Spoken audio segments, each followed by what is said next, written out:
Hello everyone, GeneralApple here with the House in Fata Morgana playthrough part 7. So last time basically we just stopped immediately after finishing the second act because I was on the verge of tears. And this game is, again, I'm saying it all the time, it's starting to get annoying, but this game is so good. So let's just straight up continue where we left off because we're about to begin, or I guess we already begun the third act. So we just want to find out what it's all about. Surely it will have a happy ending, I'm sure of it. So, now, tell me, Master, have you remembered anything? No, not really. Oh dear, I was afraid of that. I am a remarkably patient maid. I shall accompany you for as long as you require. So do please find your memories. Now, let us head to the next door. The mansion is quite large, so hold on to my hand. We would not want to get separated. Oh, the third door. I believe the second door was to the basement. And the first door was to the garden, if I'm not mistaken. I don't know if I need to remember this, but I just kinda do. You and the maid traveled down the dimly lit hall, passing by the mirror once again. The light from the candle in the maid hand was the only thing that reflected in it. The maid herself did not appear. However, just as you were about to avert your eyes, you thought you caught a glimpse of white hair. Oh, okay. You heard a voice echo in the darkness.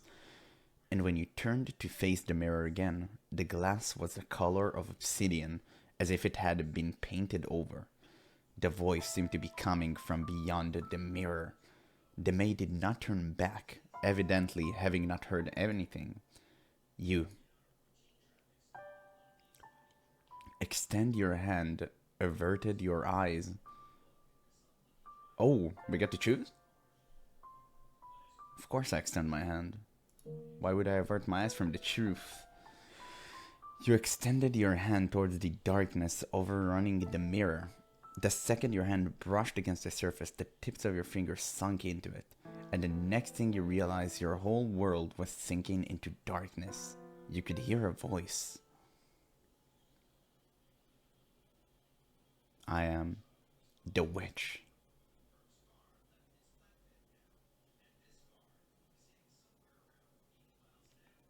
Ooh. Gulp. What is it? Oh, we actually get to... Giselle, it's getting foggy. Looks like it might rain. Maybe we should take a little break. You want to keep going? Oh, alright then.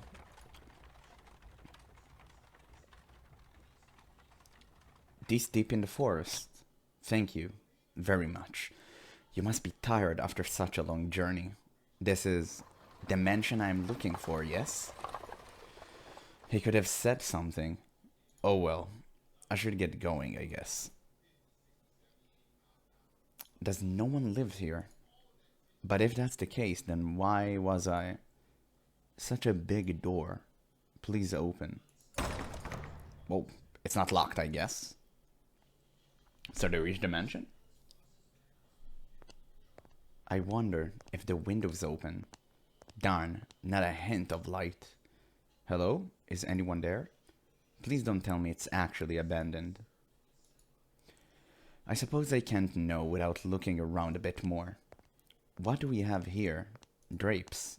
I see a little light beyond. It's so pretty. It looks like an angel. Why would someone cover this up? It's beautiful. With a little more light, it'd be... Please do not touch the drapes. Oh, is that a maiden? Or the windows? Whoa. I'm sorry for coming in uninvited, but I did announce myself. Is this, your mansion? It is. Michael. Thank goddess, I was afraid it was deserted. I suspect you would have preferred it if the house were abandoned. Oh, not at all. I would be scared to death staying in this dark mansion all by myself. Ah, I'm sorry. No ill will intended. but I do think it could do with some light. That way, you could see where you were walking, and I'm sure this room would look splendid illuminated. Not necessary. I make do perfectly well as things are. Looks so heavenly. How can you see when it's so dark? I have an abundance of candle and oil for lamps. I'm not in want of means of creating light. It is not your place to criticize my lifestyle. If you need light, you're free to leave. If you are in need of money, help yourself to some of the furniture. There's a village not far from here. Trade it for food, then make your way to a larger town.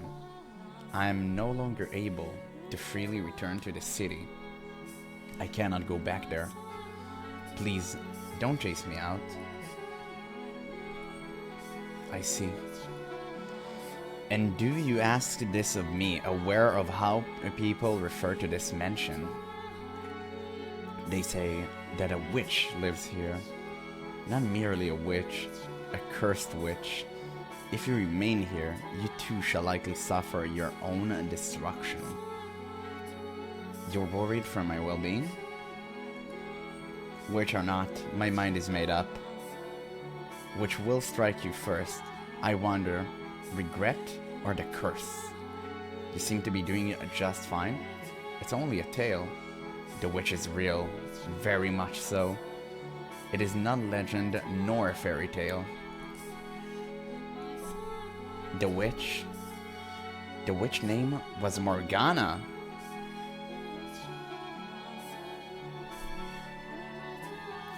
Is me. Whoa.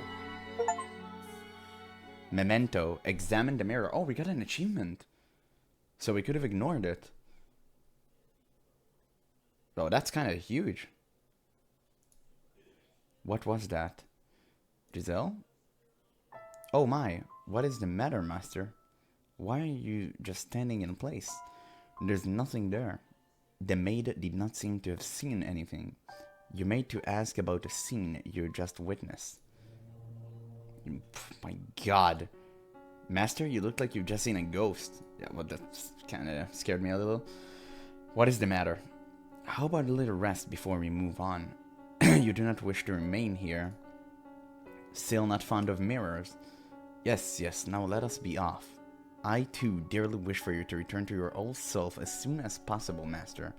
If your desire is to push onward, then I could hardly be happier. Now follow me. You follow the maid lead, returning to the living room. From there, you climbed a set of stairs, your hands sliding through the dust that has settled on the ebony railing. When you stepped out of sight of the mirror, the maid returned to normal. You had been on the verge of remembering something, but you were no longer in position to be concerned about such things, for the chill in the air within the mansion seemed to have intensified. Standing at one end of a long corridor, you asked the maid, "When was the mansion built? I would imagine you know more about that than me, master." Yes, I know. You have not yet regained your memories. I was simply teasing you. I have been a servant of this house for many, many years, but the truth is, I do not know everything about it. All I know is that the mansion is cursed, and that it brought misfortune upon its residents since times of old. I can make a conjecture as to when it began, but I believe you should figure it out for yourself, master. There is no guarantee my perspective is the correct one. Now let us proceed. You and the maid traveled down the dimly lit corridor. While the layout of the house was the same as in the eras of the flaxen-haired boy and the beast, the bleak, colorless gloom felt incredibly dreary. On the wall, partway down the hall, hung a painting.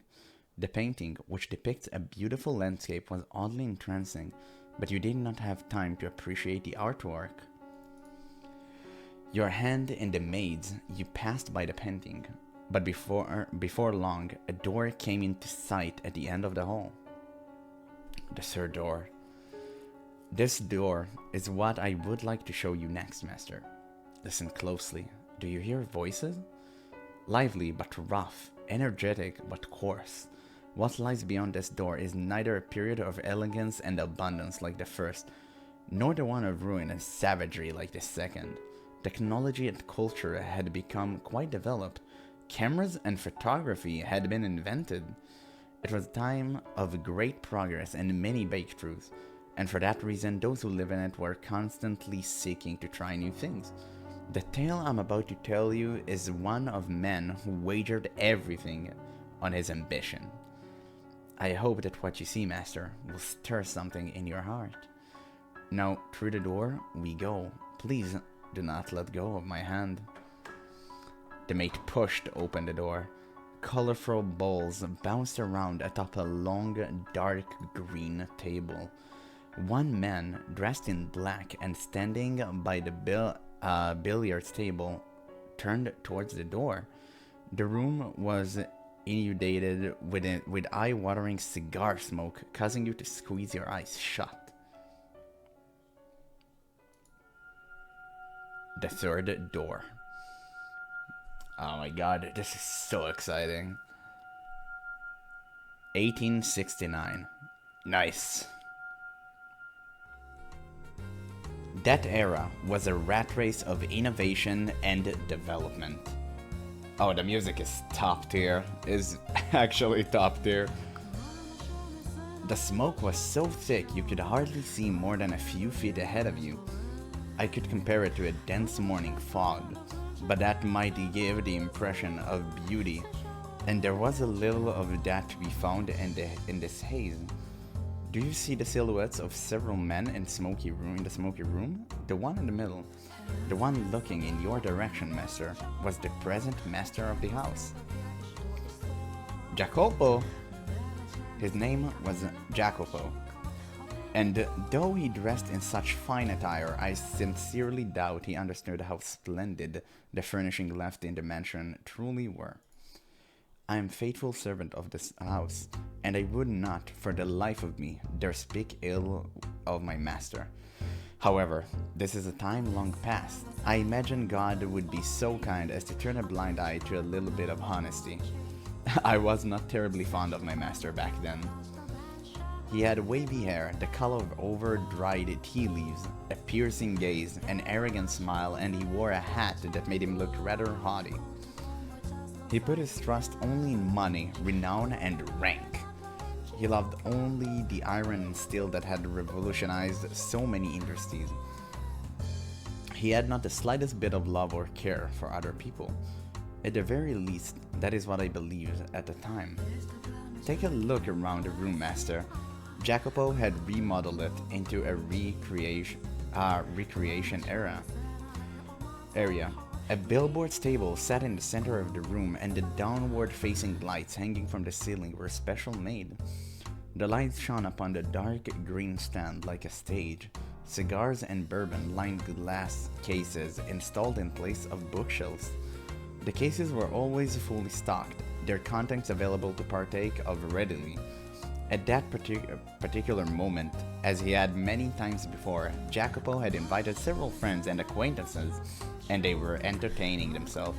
Man, can I just say, this is so good. The fact that you can constantly switch between each door, well, I mean, not constantly, but after you switch between each door, you get individual story that's unique to that door, and it specifies a different time and dimension. It's so good. It's so good. It truly reminds me kind of like JoJo's, which is literally my favorite manga/anime, which is just incredible.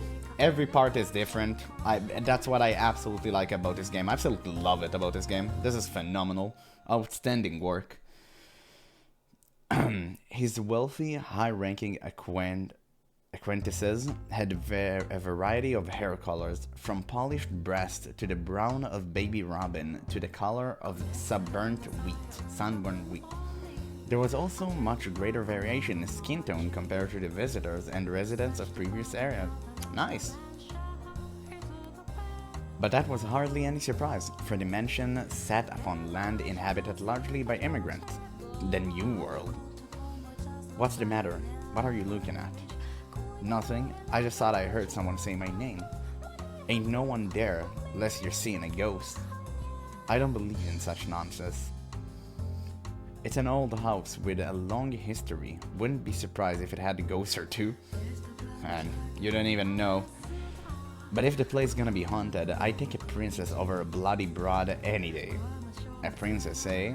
And when she showed up, you'd have your way with this ghost lady, am I right? Color me impressed, son. You jump her bones and she don't even got any to jump. Come on now, that's hardly fair. Not much you can even do with a ghost. My god, are you men or children? This is my house and I would rather you didn't talk about it like that. Just the blathering of a couple drunks, pretend you didn't hear nothing.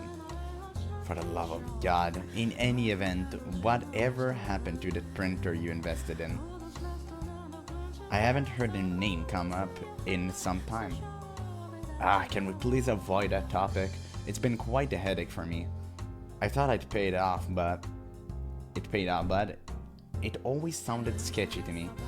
I'd recommend you pull out unless you want to find yourself with nothing left but a nice fat pile of debt.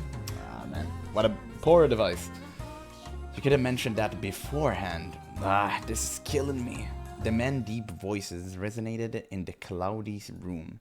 As they imbibed alcohol and puffed on the cigars, they conversed mostly about business and money. Jacopo and the rest of men were a breed known as investors. You might call them tacticians. They survived on information attained before anyone else by making swift decisions and having foresight. Though instead of flesh and bone, their soldiers were made of ink and paper. To an outsider, this meeting might appear to be a congregation of friends, but in reality, they were observing one another, gathering information and anything else they could use to get ahead. At times, money and information were exchanged directly, and when they were no longer of financial value to one another, their relationship would pop like a bubble and dissipate into nothing. But you know, Jacopo, you can't be sure this railroad you're so passionate about is gonna bear fruit. Neither.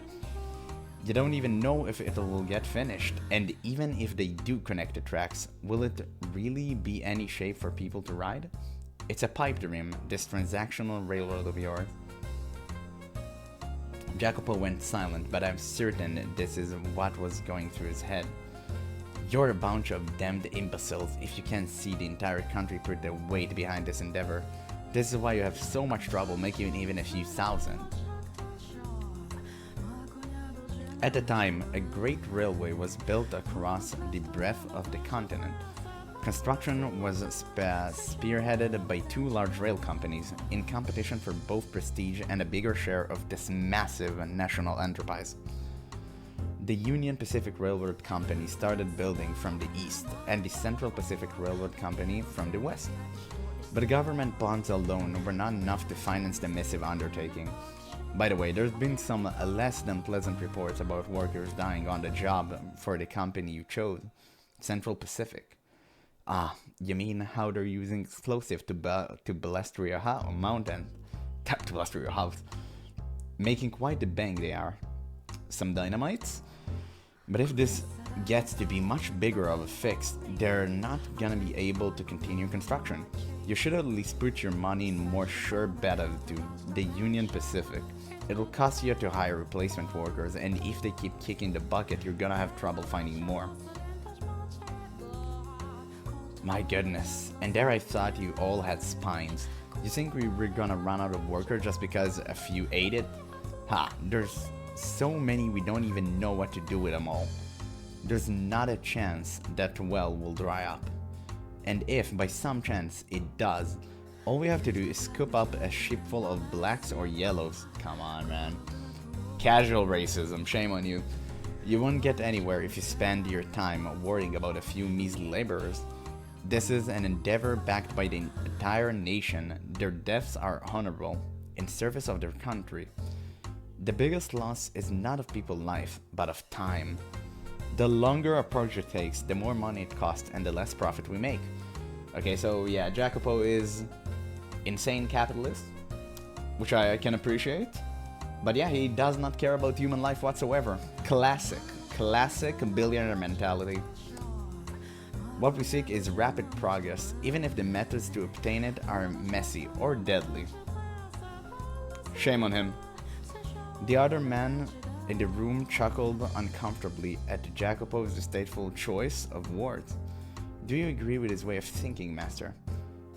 Perhaps he does have a point in that great sacrifice is necessary to accomplish great things. And is it true that tragedy often lies in the shadows of the splendor of times long past? Furthermore, the way people see the world changes with time, so I hesitate to criticize him too severely. That's true, it might be nice. Now, as I'm sure you have already picked up on, he was an investor who had put money into a railroad company. He also possessed several crude oil refineries, riding on the world's second wave of industrial development. The mansion too bustled with life, in a way it never had before.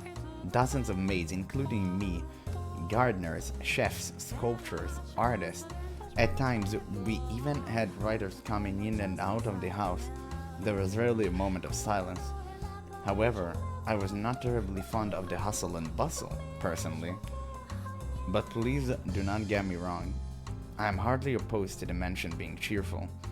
It was just, how should I put it? The splendor of time seemed superficial, heartless.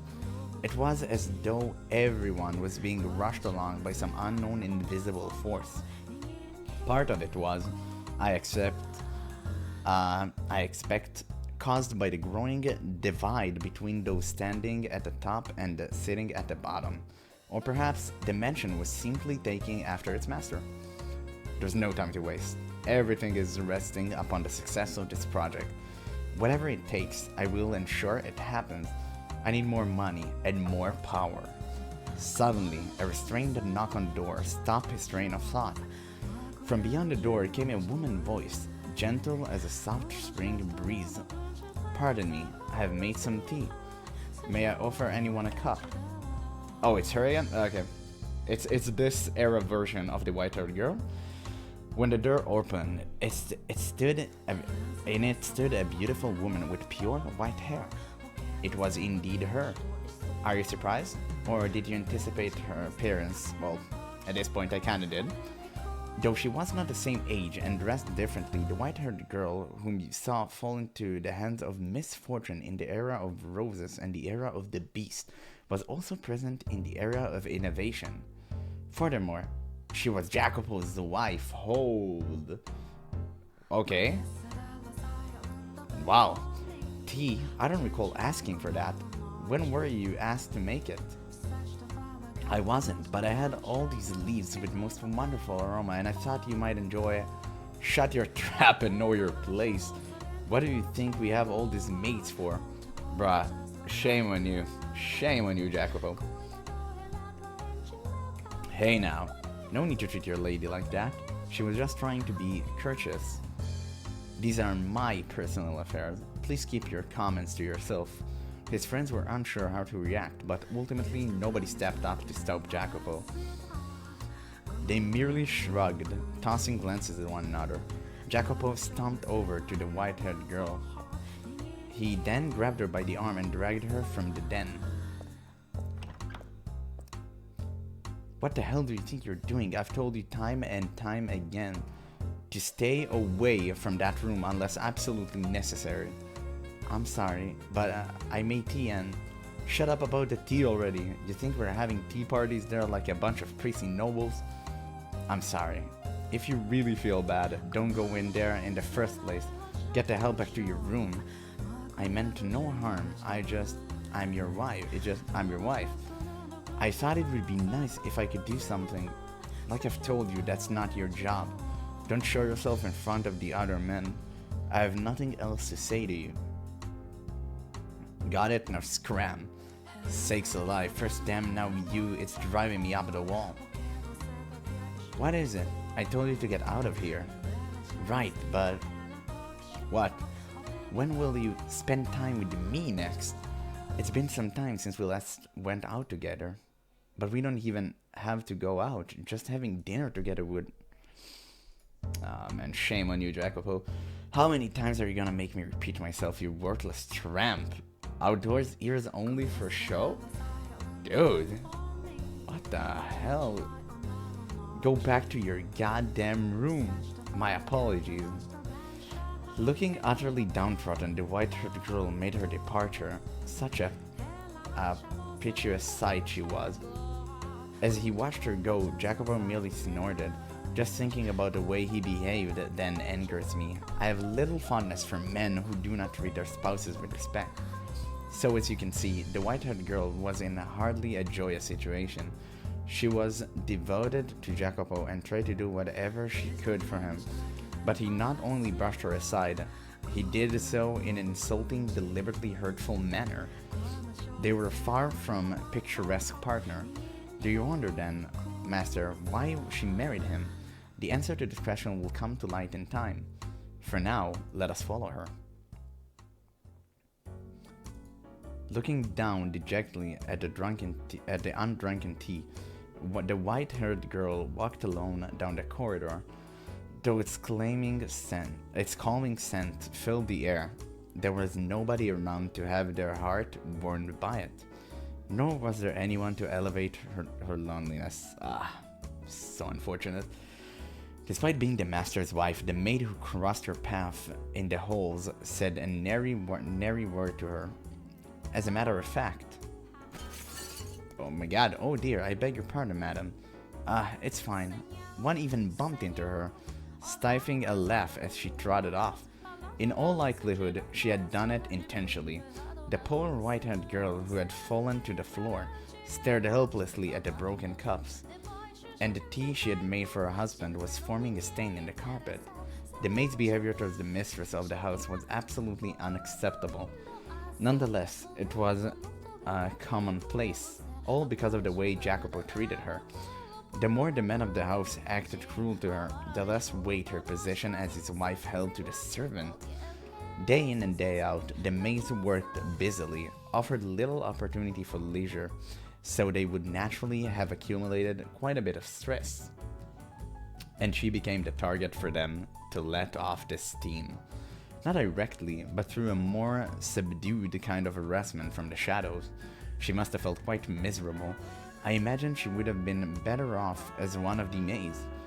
On the surface and in front of others, they showed respect for her as Jacopo's bride, but behind closed doors they acted very much the opposite. The disparity between the treatment she received around others, the treatment she was supposed to receive at all times, and the way she was actually treated made the abuse that much worse. And furthermore, as you have seen through the other doors, Master, she was a very reserved young woman.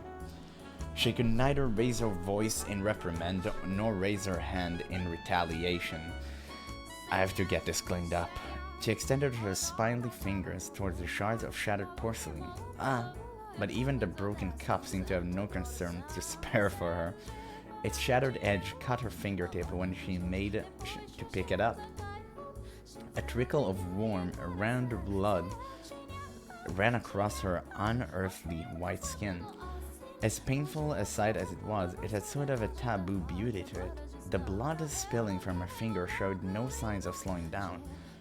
She clenched her hand into a fist, let out a sigh, and went back to collecting the shards of porcelain.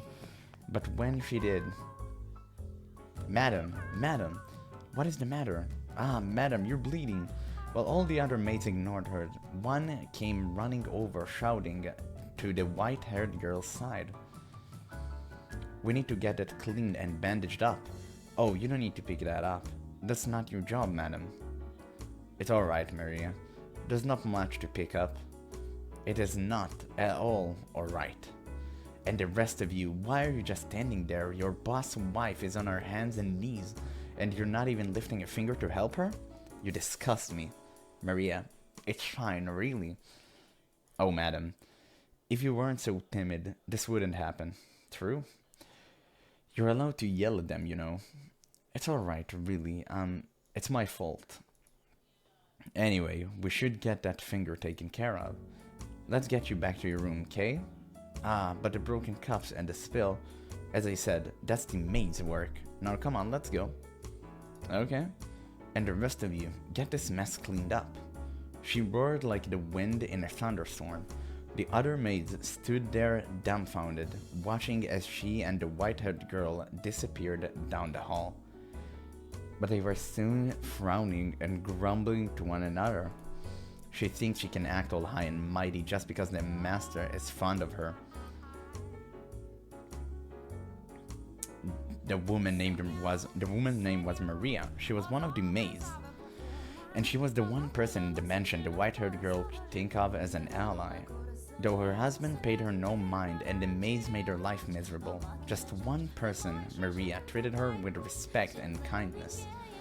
And I'm sure you can readily imagine how much of a lifesaver that was for her. I too found myself somewhat relieved that Maria was there for her. Being a servant of this house, I was also one of the maids working there at the time. However, I was unable to involve myself into any great degree in her fate. This meant that there was little I could do to assist her, even in times of pain and unpleasantness. The best I could do was pray that Maria would continue to lend the white-haired girl her hand. And that does it. Thank you, Maria. You're always such a big help. Oh, no need to thank me. I just did what any good maid should do. No one else in this room, you know. Alright, then I can drop the act? Man, I just can't use talking all stuffy. I'm out there doing my best, but the head maid still spouting stuff like, your manner of speaking is improper for a servant. Every single time we meet. Yeesh, come on, just shove it, would ya? You're a damn creep. Okay, I like her. I actually like her. No, you mustn't speak of her like that. Sorry, slip of the old tongue. Slip of the tongue. Oh, just kinda gave me the willies, you know? Speaking of, you dropped the stuffy talk too, madam. Kinda awkward if only one of us is acting casual, you know? This is normal for me. If I attempted to talk like you, I would freeze up out of nervousness. This is my casual. Huh, fair enough. Guess that's what happens when you're raised well. I like it though. Has a very regal feel to it. I don't think my upbringing is the only factor. But you know, upbringing is important. Worth a whole lot more than money, I'd say. I suppose. Thank you, Maria. You're always so compassionate. You betcha. They don't call me the Virgin Mary for nothing. I practically bleed compassion. You know, that might be true. You very well could be the reincarnation of the Mother of God. No, you're supposed to laugh at that. It's just embarrassing if you take it seriously. Alone in the white-haired girl's room, Maria was acting much more friendly and relaxed as they conversed, as opposed to her no-nonsense attitude in the hallway. The two women were, as you can see, quite close. They had crossed over the wall separating the master from servant and built a bond of friendship, and at some point they had begun to speak frankly with one another when no one else was around. Maria was the only person in the mansion around whom the white-haired girl felt comfortable being open. I imagine she very much enjoyed these moments of conversation. You wish to know who the head maid was? My. Are you sure you want to ask me that, master? Some questions are better left unasked, for your own good. I have to say, madam, you have the prettiest fingers. Mine are all rough and dry and nasty. You think so? Mine haven't the slightest bit of muscle. They're about as frail as the dead branches. Who needs beefy mitts anyway? I still think healthy-looking hands like yours are far more attractive. What? What's to like about these things? Women all over the world dream of having hands like yours. Slender, feminine, and perfectly cared for. I don't know, just looking at them lights a fire in my loins. Makes me want to lick every last one of them. Actually, say, can I lick them? Can I run my tongue up and down the tense little digit? Come on, can I? What you say? Stop that, Maria, seriously. I'm kidding, I'm just kidding. Oh, Maria. Alright, how did this tea leaves turn out, madam? The ones you imported. All the maids just adore it. They can't get enough of that aroma. I'd sure like to get a taste of it. If you end up with extra, you think you could spare a sip for me, tea? That wasn't the cups that I dropped. But really? Well, ain't crying a shame. Isn't that a crime shame? And Jacopo wouldn't have any of it. God, why does that man have such a stick up his ass? You went through all the trouble of making it for a man. He was busy. It's not his fault. Busy? You mean playing billiards, drinking bourbon, and puffing a damn cigar? It may look to us like they are just making small talk, but I'm certain their meeting has some importance to their business. It was imprudent of me to try to step into men's world. That's just not right. I mean, you're his wife. Why shouldn't you allow to into the room? It doesn't bother me. You don't have to pretend. Here's an idea. How would you like to have some of that tea now? We also have some orange marmalade, which you will like so much. Add a scoop of that and a tray of cookies, and we have the perfect tea time. You're singing the siren song, madam, but you really should be doing that with him. He would not have tea. I suspect he does not like it. I don't want to go to waste, so... Madam, I know it's none of my business and I have no place at all saying this, but it's not impossible for a woman to file divorce these days. You don't have to sit down and take it, not one bit. You're pretty, well-educated, and still young. There's hope, even if you do leave him. There are plenty of other men out there. You aren't obligated to stick with that arrogant jerk. He's just very busy right now. There you go again. There was a time when he was kind. Huh? He wasn't like this when we first met. Back then he was a little awkward, but a kind man. Him? A kind man. Yes, believe it or not. There was indeed a time. Say, Maria, would you mind giving me a little more of your time? I'll make some tea and we can talk. Alright. If you're telling me about when Jacopo was decent, I'm all ears. Indeed. As I'm sure you're aware, our parents arranged our marriage. Before I immigrated to this country to be married, I lived in Misty Island Nation. Portraits of my ancestors hung in the house where I lived. I remember as a child wincing in fear at the sight of them staring down at me. My mother and father were constantly telling me to show them respect, as it was their hard work that kept our bloodline alive and well. However, they were fighting an uphill battle to do the same. It would have been clear to anyone reasonably respected that our house was coming tumbling down. Valuable furniture and paintings slowly disappeared, and eventually the portraits were gone too. As our house collapsed, so too did my parents' health deteriorate, robbing us of any source of income. And though I was educated, I lacked the skills necessary to obtain work. Just as we were about to run out of money and options, my parents received Jacopo parents' marriage proposition. Both of our families stood to benefit from the arrangement. I had social status and he had wealth. We each had what the other lacked. One needs more than money to make it in the world. Without at least semi-reputable name attached to you, you're liable to get laughed out of most social gathering. I first met Jacopo here, in this country. We didn't even know what the other looked like until our wedding day. To be quite honest, I was scared to death at first. I was so nervous. What kind of man would he be? Was I to be wed to some middle-aged stranger? We were not marrying because we had fallen in love like a normal couple. I knew I was in no position to be concerned with such things, but when I thought about our future, I shook with fear. But the man I saw through my veil at the wedding was remarkable. He was young, had strong masculine eyes, and at the same time, he too appeared nervous. He was shaking as much, no, even more than me. Seeing that, the priest gave an impish little smirk when he asked Jacopo if he vowed his eternal love to me. I counted myself among the happy, and I still do, for in that moment I experienced true love.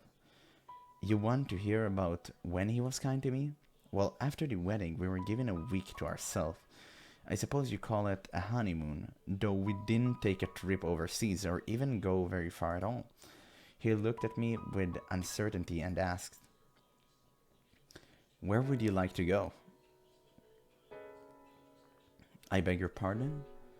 "That's what this week is for, right? I'll consider granting your request, so tell me where you want to go."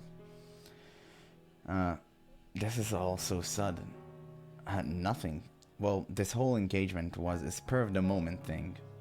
Uh, Normally, we would have planned a trip in advance, but unfortunately, our purpose is served so long as we act the part. You must be disappointed that you have to plan your honeymoon as it's happening. No, what? Speak clearly. I don't like it when people don't speak their mind. I'm sorry, but I'm happy.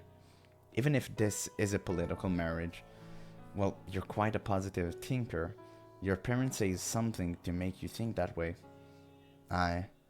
Well, either way, if you're so glad to be in this arrangement, then hurry up and decide on destination. Though there is a limit to how far we can go. If you want to take a trip, I'll consider it. What? Is something funny? It just seemed comical to me that our honeymoon has begun and we're only now deciding where we want to go. Not in a bad way, though. I'm glad our parents didn't arrange everything for us. Perhaps you heard, but I'm quite sensitive to sunlight and I'm not in the best of health. So it would be rather trying for me to spend a full week out of the house. We couldn't go on a trip if it's not too much trouble. Speak up. Could you show me around town? I'm new to this country and unfamiliar with its customs, and I'm rather afraid to go wandering about on my own. Show you around? Yes. Would that be possible? On a rare bit of time off, you ask me to show you around town. Is that really the most exciting idea you have? I'm sorry. If there's something you'd like to go, somewhere you'd like to go, I'm fine with that. I will accompany you anywhere. As if I could drag someone who just professed to being sickly all over the country. My God, I've lost all interest in a trip. Hello? What are you doing? Get ready now. I beg your pardon? Didn't you want to see the town? Well, you will show me around. You're the one who asked. Not like I have any other options, so yeah, I'll show you around. Thank you. Don't just stand there, you dullard. Get a move on. One moment. Wait for me, please. Of course he was nice. Keck. He hurriedly climbed into the carriage he had called for, a look of frustrated displeasure on his face. And then, as if he had forgotten about me until that moment, he returned, grabbed me by the arm, and led me to the carriage. In retrospect, I realized he was not being very gentlemanly, but I was pleased that he was making any attempt to interact with me at all. As the carriage throttled down the streets, I saw so many new things. I had spent most of my time cooped up inside at home, so it was like stepping into an entirely new world. And add to that rapid industrial advancement currently taking place, I saw men shouting back and forth as they smacked the newspaper articles with the backs of their hands. I saw corner cafes crowded with cigar-smoking men on a break from work.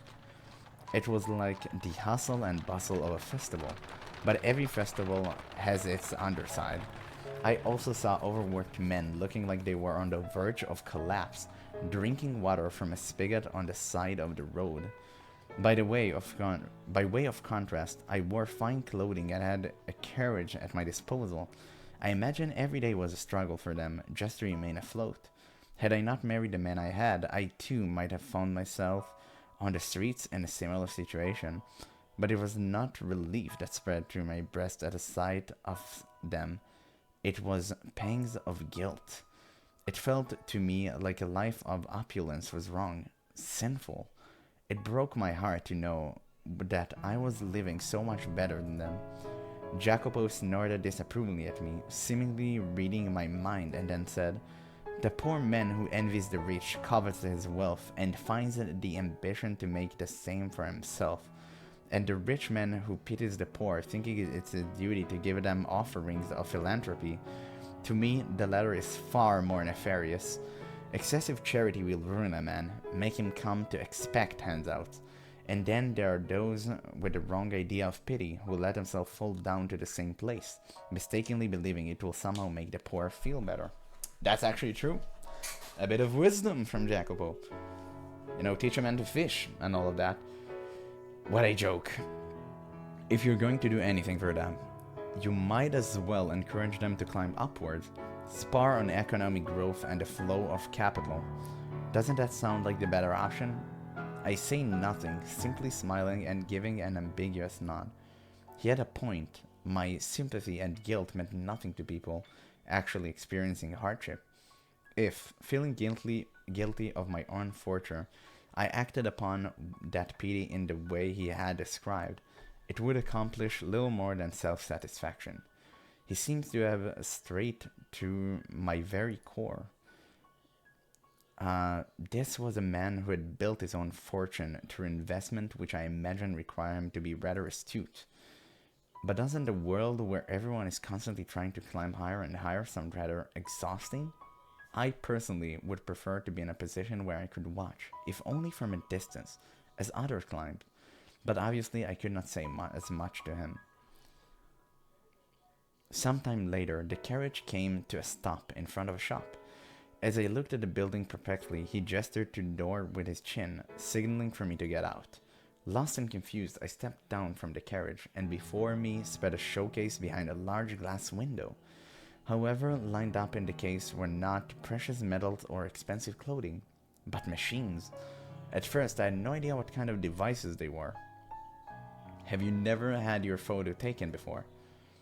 No, I've a portrait painted though. Are these machines for taking photographs?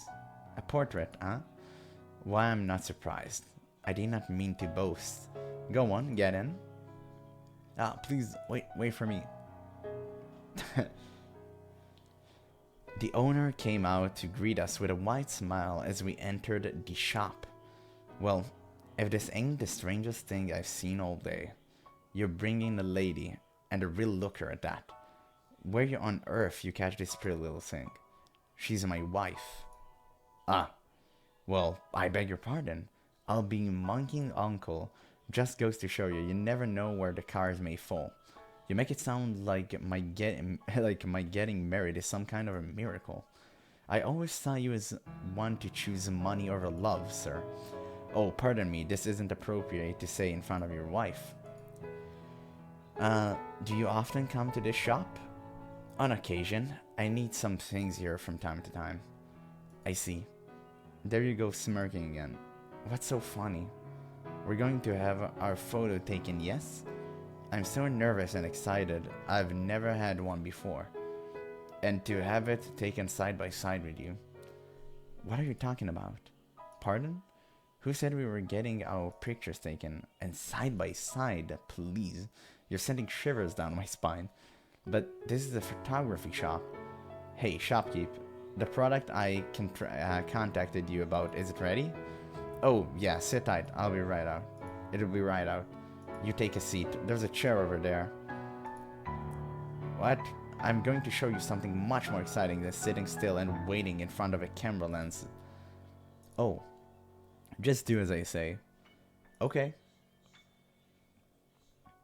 I sat down in front of a large mirror, which I presume was normally used to check your appearance before having your picture taken. Sitting before a mirror with someone else present was quite nerve-wracking. Out of embarrassment, I dropped my gaze to my knees, but when GeneralApple returned, I was entranced by the curious object in his hands.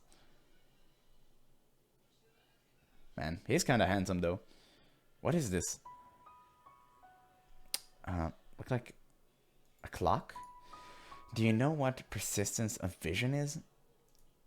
The human eye does not perceive the world 100% accurately. This is especially true for objects in motion. It remembers images for short time, so if you put a new image in the same place, your eye perceived it as in motion. Oh, it's a movie, basically. Just a film. Seeing for yourself will be faster than explaining it. You see the slits in the disc? Look through the bottom one and into the mirror. Okay, good. Just like that. Bring your head in close. Here goes. Standing behind me, he slid his fingers across the top of the peculiar toy, causing it to spin gracefully. And then... Oh, so there are moving parts in this game as well. Ah, so what do we see? They're dancing. A man and a woman are dancing. Sounds like you're not having any trouble seeing it. Are they dancing well? Yes, they are. It's the most adorable thing. What? Adorable? That's funny. I has to have it modeled after a ballroom dance. Yes, it's a very elegant dance. But you see, they're small, like little dwarfs, which I thought was kind of cute. And they seem so close, going around and around without ever letting go of each other's hand. This is incredible. Why does it look like they're dancing? They were all lined up in a row a few moments ago. Goodness, I just explained that to you. It's playing a trick on your eyes. What you're seeing is a lot of different pictures in a short period of time. To put it in words you might understand better, it's an illusion.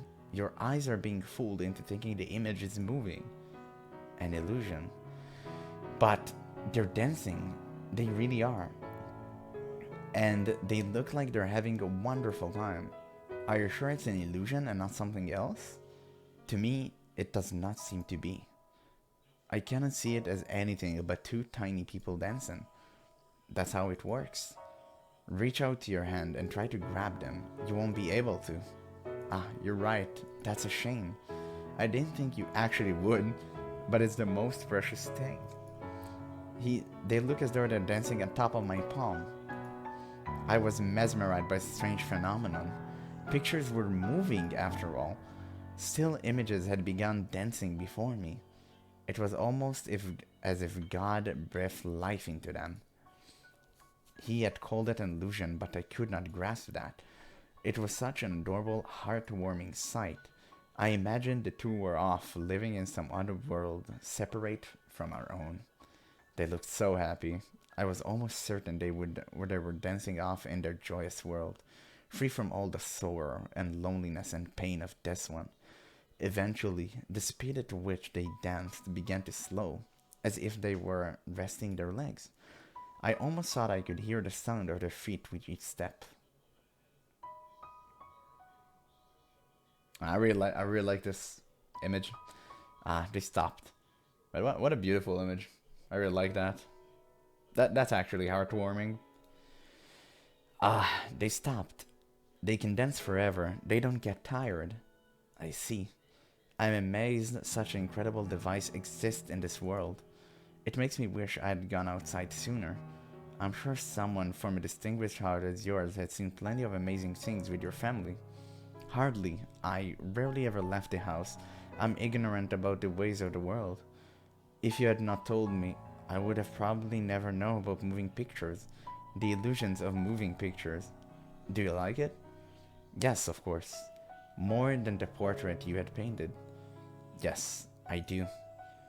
The painting was wonderful too, but you can't seem to make up your mind. Go on, tell me, which do you like better, the portrait or this?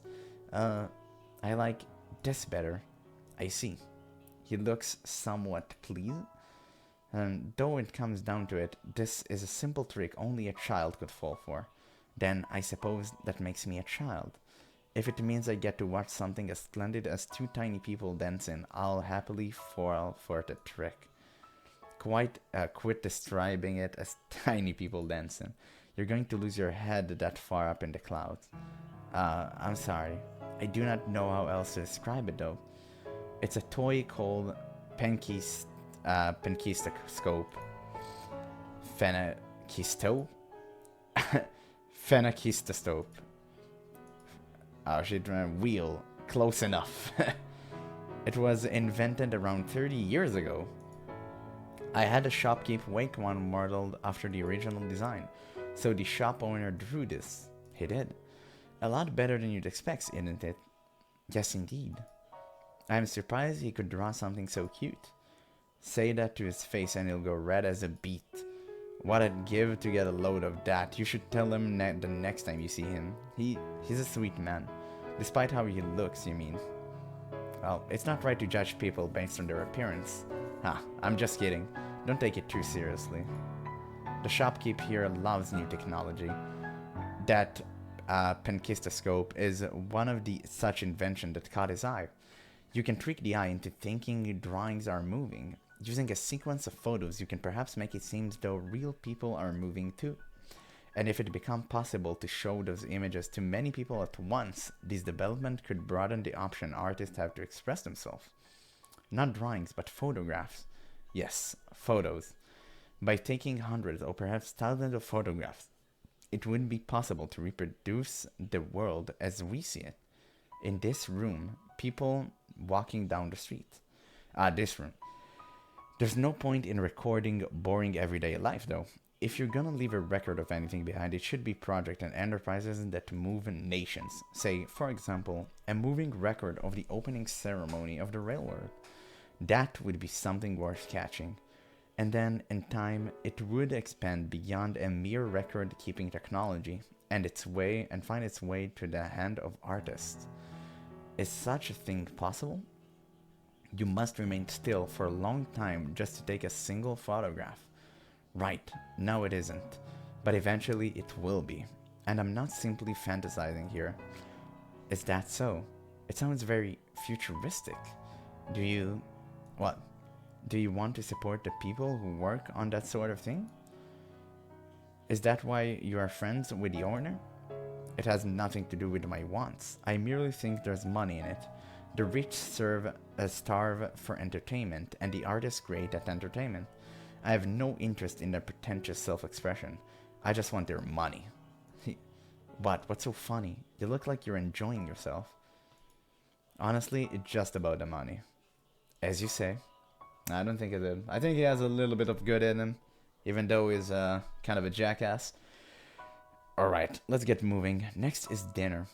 What? We're leaving already? Does it displease you? No, not at all. To tell you the truth, I want to spend a little more time playing with the Fanky's wheel, but I could not bring myself to say as much. Reluctantly, I approached the owner to return the wheel. Don't bother, bring it with you. What?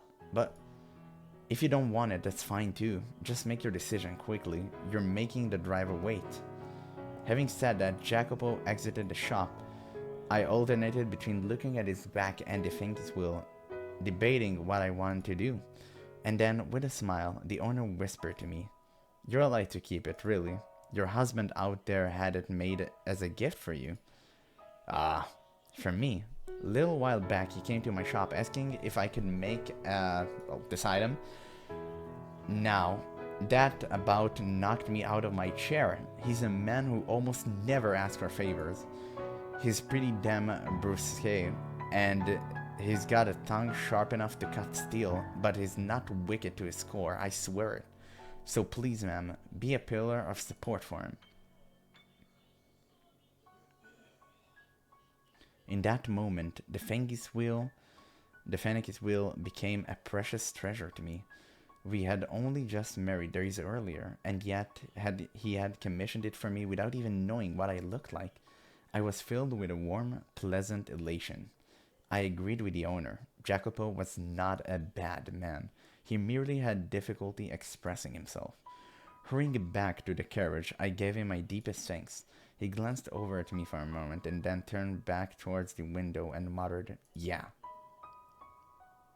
From there, we went to a restaurant for dinner. You call this a pizza? The crust is an atrocity. It's like I'm chewing on rubber. How can you wave my country flag and not serve spaghetti? Do you have any shame at all? The swine is pitifully unbalanced, far too high levels of acidity. Listen to me carefully, the house wine is the face of the rest of our restaurant. He complained about every little thing. It was a complete disaster. But curiously enough, I was not all put off by his behavior. When the sun set, the carriage made its way to a nearby hill. The cool nighttime breeze felt wonderful on my skin. Flush from the alcohol and the light from the gas lamps had a comforting warmth to it. Though Jacopo had complained about the quality of the wine, once he had intoxicated himself, his mood improved visibly. It made him unexpectedly talkative. "Look out at the city. A gloomy town that shuts down at night isn't suited to expansion or growth, but this city isn't like that. You can see people walking beneath the lamps, and you can hear the bustle of them talking. This is a city that still has plenty of room to grow. As they ride the rising wave of economy, many, many more people will gather here. More people mean more money in circulation. More money in circulation means the city grows, companies are founded, and more goods are bought and sold. Will it really change so drastically? It can be difficult to see what's happening from the inside.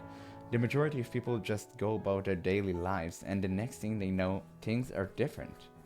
No, I'd wager most don't notice the changes at all.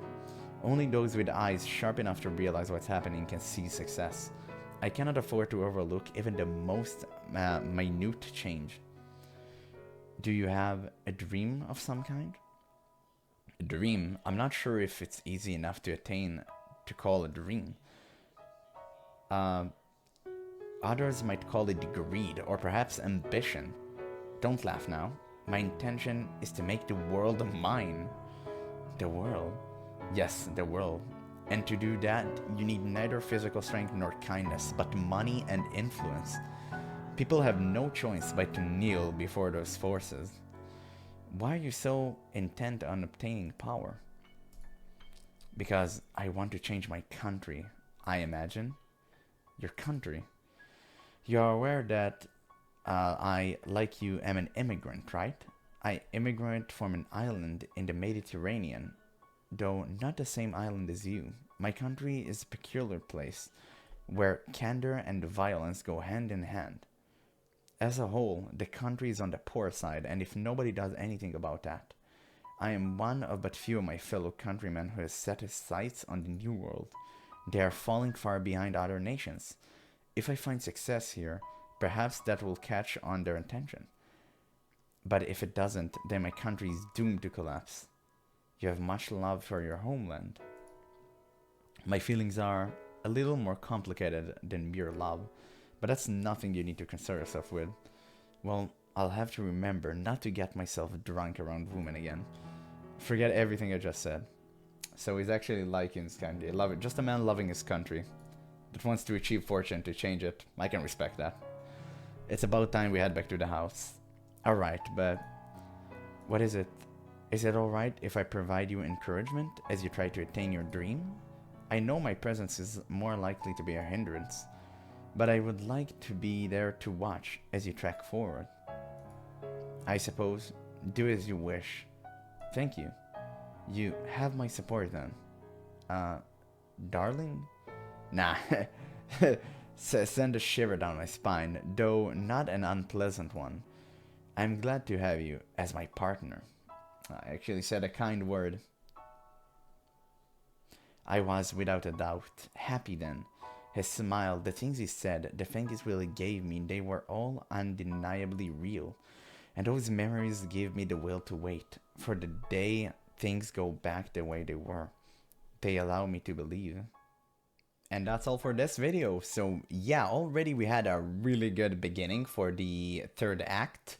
And this is really, really good. I enjoy the characters. They seem really, really well made as the other ones, so I'm honestly not even surprised by that anymore. The white-haired girl seemed to have a way more important role in this one, and she was already introduced right from the get-go, unlike the other parts.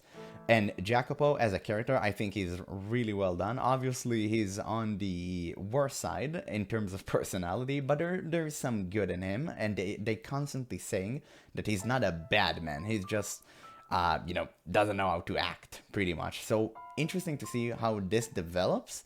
I can't really tell where this is gonna go, but obviously there's about to be a misfortune, because this is the shared theme with this house and this manor. So, hopefully we'll get to see where it goes on the next episode. But yeah, I'm super stoked to continue playing this game because it is truly incredible. But that's all for now. So thank you guys so much for watching, and I'll catch you in the next one.